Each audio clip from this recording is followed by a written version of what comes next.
नमस्कार मित्रांनो. आजचा विषय प्रत्येक कुटुंबाशी संबंधित आहे. आजची तरुण पिढी उच्च शिक्षण घेत आहे, विविध क्षेत्रात यश मिळवत आहे आणि स्वतःचे निर्णय घेण्यास सक्षम होत आहे. ही सकारात्मक बाब आहे. पण जीवनातील मोठे निर्णय घेताना आई-वडिलांच्या भावना आणि अनुभव यांचाही विचार करणे तितकेच महत्त्वाचे आहे. आई-वडील आपल्या मुलांसाठी आयुष्यभर कष्ट करतात. त्यांना चांगले शिक्षण मिळावे, चांगला व्यवसाय किंवा नोकरी मिळावी आणि त्यांचे भविष्य सुरक्षित व्हावे यासाठी ते अनेक त्याग करतात. स्वतःच्या गरजा कमी करून मुलांच्या स्वप्नांना बळ देण्याचा प्रयत्न करतात.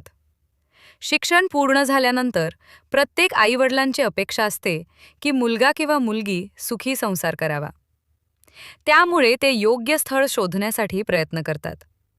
त्यामागे केवळ समाजातील प्रतिष्ठेचा विचार नसतो, तर मुलांचे पुढील आयुष्य आनंदी आणि स्थिर व्हावे ही त्यांची खरी इच्छा असते. मात्र आज अनेक तरुण-तरुणी शिक्षण किंवा करिअरपेक्षा प्रेमसंबंध आणि जोडीदार निवडण्यावर अधिक लक्ष केंद्रित करतात. काही वेळा ते पालकांशी कोणतीही चर्चा न करता स्वतःच विवाहाचा निर्णय घेतात. अशा अचानक घेतलेल्या निर्णयामुळे अनेक कुटुंबांमध्ये गैरसमज, तणाव आणि दुःख निर्माण होऊ शकते. याचा अर्थ असा नाही की प्रत्येक प्रेमविवाह चुकीचा असतो किंवा पालकांनी निवडलेले प्रत्येक स्थळ योग्यच असते.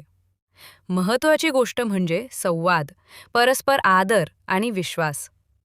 तरुणांनी आपल्या भावना पालकांशी मोकळेपणाने व्यक्त कराव्यात आणि पालकांनीही मुलांचे विचार शांतपणे ऐकावेत.